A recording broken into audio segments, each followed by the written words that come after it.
Hello friends, இது நான் உங்கள் செய்ய. இந்த வீடியோவில் நம்ம எதை பற்றி பார்க்க போகிறோம் அப்படின்னா, காலநிலை, தமிழ்நாட்டோட கிளைமேட்டிக் கண்டிஷன், அப்புறமா மண், தமிழ்நாடு சாயில், இந்த ரெண்டே பற்றியும் ப்ரிலிம்ஸ் ஆஸ்பெக்டில் ஃபஸ்ட்டு கவர் பண்ணிவிட்டு, அதுக்கப்புறமா நான் நோட்ஸ் மேக்கிங் பண்ண மெயின்ஸுக்கான நோட்ஸ்க்கான கீ பாயிண்ட்டை மட்டும் நான் ஒரு பேஜில் இங்கிலீஷ் அண்ட் தமிழில் நான் எக்ஸ்பிளைன் பண்ணிடுறேன். இது உங்களுக்கு ஃபைனலாக சம்மரி ரிவிஷன் மாதிரியே இருக்கும். மெயின்ஸுக்கு எப்படி நோட்ஸ் எடுக்கணும், கீ பாயிண்ட் எடுக்கணுங்கிறதும் ஒரு ஐடியா கிடைக்கும். சரி, வாங்க வீடியோக்குள்ளே போகலாம். ஃபஸ்ட்டு கிளைமேட் பொறுத்தளவு பார்த்திங்கன்னா, தமிழ்நாடு கடகரேகைக்கு தெற்கையும் பூமத்திய ரேகைக்கு அருகாமலும் அமைஞ்சிருக்கு. ஸோ எந்த லொக்கேஷன் பார்த்துக்கோங்க, கடகரேகைக்கு தெற்க, பூமத்திய ரேகைக்கு அருகாமை. ஸோ இங்கிலீஷில் பார்த்திங்கன்னா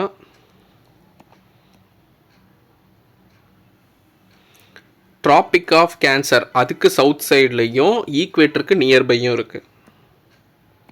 அதனால் இதோட கிளைமேட்டிக் கண்டிஷன் பார்த்திங்கன்னா வெப்பமண்டல காலநிலையாக இருக்கும். கிழக்கு கடற்கரை பகுதி அமைஞ்சிருக்கிறனால வெப்பமண்டல கடல் காலநிலை கடற்கரை பகுதிகளில் பெற்றிருக்கும். சராசரி மழையளவு 958 958.5 மில்லிமீட்டர் mm.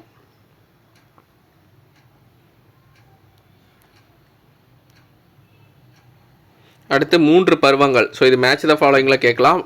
மந்த் ரொம்ப ரொம்ப இம்பார்ட்டண்ட்டு, இல்லை ஒரு சிங்கிள் இதுவும் கேட்கலாம். குளிர்காலம் ஜனவரி பிப்ரவரி, கோடைக்காலம் மார்ச் டு மே, தென்மேற்கு பருவக்காற்று காலம் south west monsoon June to September, வடகிழக்கு நார்த் ஈஸ்ட் பார்த்திங்கன்னா அக்டோபர் டு டிசம்பர். ஸோ இது ரெண்டு highly important.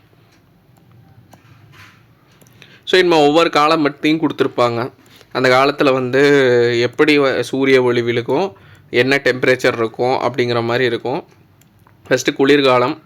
So exam point of வியூவில் அதிகமாக கேட்கக்கூடிய ஏரியா பார்த்திங்கன்னா தென்மேற்கு பருவக்காற்று காலம், வடகிழக்கு பருவக்காற்று காலம், இதுதான் பார்க்கணும். குளிர்காலம் கோடைக்காலம் ஜஸ்ட் என்னங்கிறது பார்த்துக்கோங்க.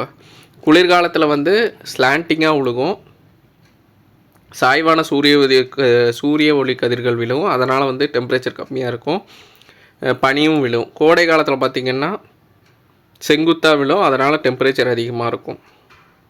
வெப்பச்சலனம் மூலம் மழையும் பெய்யும். தென்மேற்கு பருவக்காற்று, வடகிழக்கு பருவக்காற்று. ஸோ இந்த ரெண்டுமே இருக்கா. தமிழ்நாட்டில் எது அதிக மழைப்பொழிவு தரும் அப்படின்னு கேட்டாங்கன்னா வடகிழக்கு பருவக்காற்று, நார்த் ஈஸ்ட் மான்சூன். எவ்வளவு % அப்படின்னு பார்த்தீங்கன்னா இங்கே கொடுத்துருக்காங்க பாருங்கள், 48. பாதிக்கு பாதி உங்களுக்கு மொத்த மழை அளவில் வடகிழக்கு பருவக்காற்றில் தான் உங்களுக்கு அதிகமாக இருக்கும். ஸோ இது ரொம்ப இம்பார்ட்டண்டான கீ பாயிண்ட். மற்றெல்லாம் ஜென்ரலாக இந்தியா லெவலில் தென்மேற்கு பருவக்காற்று எப்படி உருவாகும், வடகிழக்கு பருவக்காற்று எப்படி உருவாகும்னு அங்கே டீட்டெயிலாக படிப்பீங்கள்ல. ஸோ அதனையே நீங்கள் வச்சுக்கோங்க, எக்ஸ்ட்ரா பாயிண்ட்ஸ் மட்டும் நோட் பண்ணிக்கோங்க. தென்மேற்கு பருவக்காற்று காலம் மார்ச் முதல் மே மாதம் வரை செங்குத்து கதிர்கள் இருக்கிறனால வட இந்திய நிலப்பரப்பு அதிக வெப்பத்தை பெற்றிருக்கும். அதிக காற்றழுத்தம் பார்த்திங்கன்னா இந்திய பெருங்கடலேருந்து வடக்கு நோக்கி வீசும். இதுதான் தென்மேற்கு பருவக்காற்றாக உருவாக காரணமாக அமையும். இதில் தமிழ்நாட்டில் குறைவான மழைப்பொழிவு தான் பெறும். காரணம் என்னன்னு கேட்கலாம். இது கூற்று காரணம் கொஸ்டின்னு கேட்கலாம். தென்மேற்கு பருவக்காற்றில் மழைப்பொழிவு கம்மியாக இருக்கும் வடகிழக்கு பருவக்காற்றோடைய. அதுக்கு ரீசன் மலைமறைவு பிரதேசத்தில் தமிழ்நாடு அமைஞ்சிருக்கிறதுனால கம்மியான இது தான் கிடைக்கும். கொரியாலிஸ் ஃபோர்ஸ்னால் என்னென்னு கேட்கலாம். கொரியாலிஸ் விசை என்பது பூமியின் சுழற்சியின் காரணமாக நகரும் அல்லது இயங்கும் பொருட்களுக்கு ஏற்படக்கூடிய விசை. இது வட அரைக்கோளத்தில் வலதுபுறமாகவும், வடக்க ரைட் சைட்லையும், தென் அரைக்கோளத்தில் சதர்ன் ஹெமிஸ்பியரில் இடதுபுறமாகவும் திசை மாற்றி அமைக்கும் விசை தான் கொரியாலிஸ் விசை.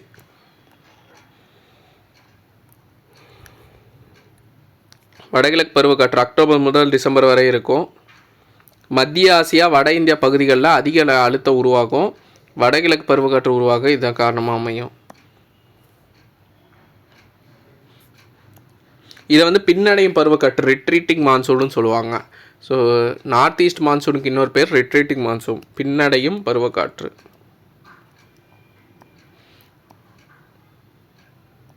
சூறாவளி மூலியமாக மழை பெறும், அதிக சூறாவளி அந்த டைமில் வரும்.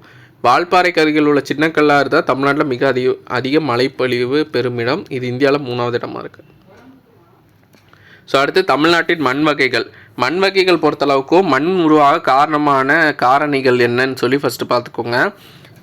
காலநிலை, கிளைமேட்டு, தாய்ப்பாறைகள், பேரண்ட் மெட்டீரியல், தாவர மூட்டை, வெஜிடேஷன், அதுக்கப்புறமா உங்களுக்கு டைமு, கால அளவு இதெல்லாமே டிசைடிங் ஃபேக்டராக இருக்கும். 5 வகை: வண்டல் மண், கரிசல் மண், செம்மண், சரளை, உவர் மண். வண்டல்னா அலுவியல் சாயில், கரிசல் மண்ணுங்கிறது வந்துட்டு பிளாக் சாயில் இல்லை ரிகர் சாயில், செம்மண்ணா ரெட் சாயில், சரளை லேட்ரட்டிக் சாயில், உவர்னா சலைன் சாயில். ஸோ இந்த 5 சாயிலை பற்றி தான் நம்ம பார்க்க போகிறோம். வண்டல் மண்ணுங்கிறது ஆற்றுப்படிவினால் உருவாகக்கூடியது, அதிக வளமிக்கமாக தான் இருக்கும். என்னென்ன சத்து அதிகமாக இருக்குன்னா பொட்டாசியம், மெக்னீசியம் இதெல்லாம் அதிகமாக இருக்கும். நைட்ரஜனும் இலைமக்குகளும் குறைவான அளவில் இருக்கும். நெல், கரும்பு, வாழை, மஞ்சள் இதெல்லாம் இதில் பயிர் பண்ணலாம். டெல்டா மாவட்டத்தில் ஃபுல்லாக மேக்ஸிமம். ஸோ இந்த ஏரியா ஃபுல்லாகவுமே உங்களுக்கு வண்டல் மண் தான் இருக்கும். இந்த மாதிரி மண் கேட்குறாங்க அப்படின்னா இதை வரைஞ்சிட்டு மெயின்ஸில் வந்து தமிழ்நாடு மேப் வரைஞ்சி பகுதிகளை மார்க் பண்ணிங்கன்னா உங்களுக்கு மார்க் எக்ஸ்ட்ரா கிடைக்கும். கரிசல் மண் பொறுத்தளவுக்கும் ரிகர் சாயில்னு சொல்லுவாங்க. தீப்பாறை சிதையடைவதன் மூலமாக இக்னீஸ் ராக் வந்து வெதரிங் ஆகிறனால நடக்கும். பருத்தி காட்டன் சாயில்னு சொல்லுவாங்க. பருத்தி இதில் அதிகமாக விளையும். தக்கான லாவா பீடபூமி பகுதிகளில் இந்த மண் உருவாகுது. நுண்ணிய துகள்களை கொண்டதால் இது வந்து அதிக நீரை வந்து ஈர்த்து கொள்ளக்கூடிய, தக்க வைத்து கொள்ளக்கூடிய தன்மை இருக்கும். அதுக்கப்புறமா ஹைட்ரஜன், பாஸ்பாரிக் அமிலம் இதெல்லாம் வந்து கம்மியாக இருக்கும். கால்சியம், மெக்னீசியம், கார்பனேட், பொட்டாசியம் அதிகமாக இருக்கும். பருத்தி, கம்பு, சோளம். பருத்தி அதிகமாக விளையும், கம்பு, சோளம்லாம் அதிகமாக இதில் விளையும். இது என்ன ஏரியானா கோவை, மதுரை, விருதுநகர், திருநெல்வேலி, தூத்துக்குடி மாவட்டங்களில் கரிசல் மண் இருக்கும். அடுத்து செம்மண் பார்த்திங்கன்னா தமிழ்நாட்டில் அதிக பரப்பளவில் இருக்கக்கூடியது வந்து செம்மண் தான். 3/2 பங்கு பார்த்திங்கன்னா செம்மண் தான் இருக்கும். மத்திய மாவட்டங்கள் அதிகமாக காணப்படும். அதுக்கப்புறமா இது வந்து தண்ணீரை வந்து தக்க வச்சுக்கலாம் இருக்காது, குயிக்காக வந்து இதாயிரும், ஈரப்பதத்தை வந்து இழந்துடும். இது செம்மண் ரெட் கலராக இருக்கிறது, சிவப்பு நிறமாக இருக்கிறதுக்கு காரணம் இரும்பு ஆக்சைடு. இது கூற்றுக்காரன் கொஸ்டினில் கேட்டே இருப்பாங்க. நெல், கேழ்வரகு, புகையிலை இதெல்லாம் பயிர் பண்ணலாம். சிவகங்கை, ராமநாதபுரம் மாவட்டங்கள். சரளை மண் பொறுத்தளவுக்கு பார்த்திங்கன்னா வளமற்ற மண். இது வந்து எல்லா சத்தும் அடித்து செல்லப்படுவதால் மிச்சம் இருக்கிறத வச்சு உருவாகும். காஞ்சிபுரம், திருவள்ளூர், தஞ்சாவூர் மாவட்டங்களில் இருக்கும். நீலகிரியிலே இருக்கும். காஃபி, தேயிலை, மிளகு, இஞ்சி இந்த மாதிரி மலையில் இருக்கக்கூடிய பயிர்கள்லாம் அதிகமாக இதில் விளையும். உவர்மண் பொறுத்தளவுக்கு கடற்கரை பகுதி, சோழமண்டல கடற்கரை பகுதி, அது குறிப்பாக டிசம்பர் சுனாமியில் வந்த பிறகு அதோட தன்மை வந்து இன்னும் உவர்த்தன்மை அதிகமாக இருக்கும். வேதாரண்யம் அங்கே வந்து அதிகமாக காணப்படும்.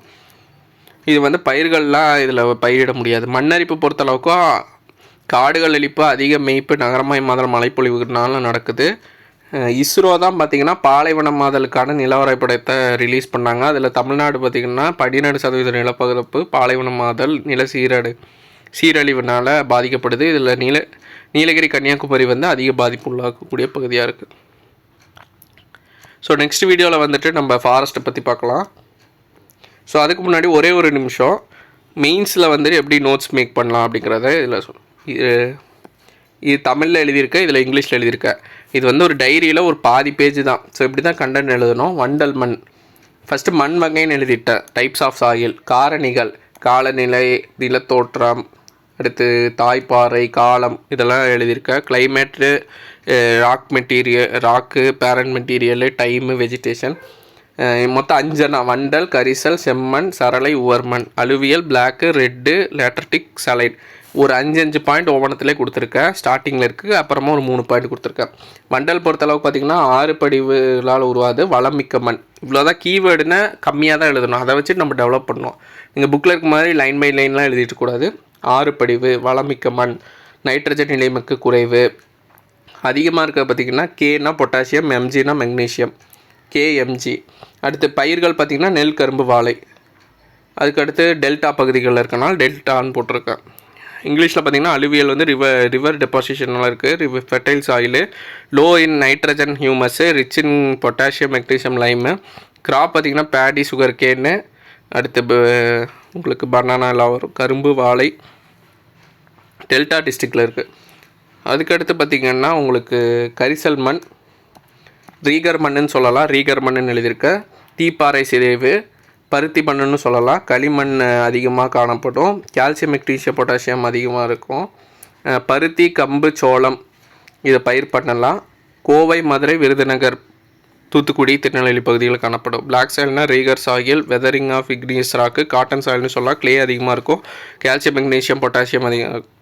அதிகம் rich in calcium magnesium. Cotton சொர்க்கம் கம்பு தான் கிராப்பு. கோயம்புத்தூர், மதுரை, விருதுநகர், திருநெல்வேலி, தூத்துக்குடி வந்து டிஸ்ட்ரிக்ஸு. செம்மண் பொறுத்தளவுக்கு 2/3 அதிக நிலப்பரப்பு ஹை ஏரியா, மத்திய மாவட்டம் சென்ட்ரல் டிஸ்ட்ரிக்டில் இருக்குது. மணல் அதிகமாக இருக்கும், சாண்டி நேச்சராக இருக்கும். சிவப்பு நிறத்துக்கு காரணம் இரும்பு oxide, red colour due to iron oxide. கேழ்வரகு புகையிலை அதிகமாக பயிர் பண்ணுவாங்க. Ragi, tobacco. Sivaganga, Ramanathapuram district. Sivaganga, Ramanathapuram district central டிஸ்ட்ரிக்ட்லேயும் நிறைய ஏரியாவில் செம்மண் தான் இருக்கும்.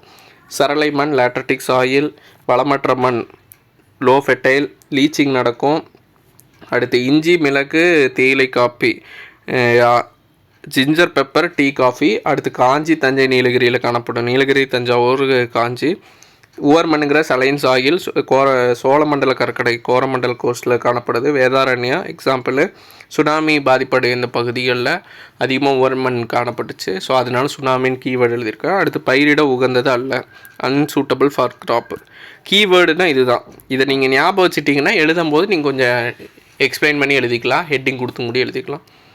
ஒவ்வொரு இதுக்குமே 4 பாயிண்ட் 5 பாயிண்ட் அவ்வளோதான். புக்கில் இருக்கிறனால எல்லாத்தையும் எழுதணும்னு அவசியம் இல்லை. அடுத்து சாயில் எரோஷனை பற்றி சைடில் எழுதியிருக்கேன். எதனாலனா காடு அழிப்பு, டீஃபாரஸ்டேஷன், நகரமயமாதல், அர்பனைசேஷன், மழைப்பொழிவு, ஹெவி ரெயின், அதுக்கப்புறமா ஓவர் கிராசிங், அதிகமாக கால்நடைகள் மேய்ச்சல்னால இதாகும். பாலைவன மாதல், இஸ்ரோவோட நில வரைபடம் இருக்குது. இஸ்ரோ வந்து அட்லஸ் ரிலீஸ் பண்ணாங்க.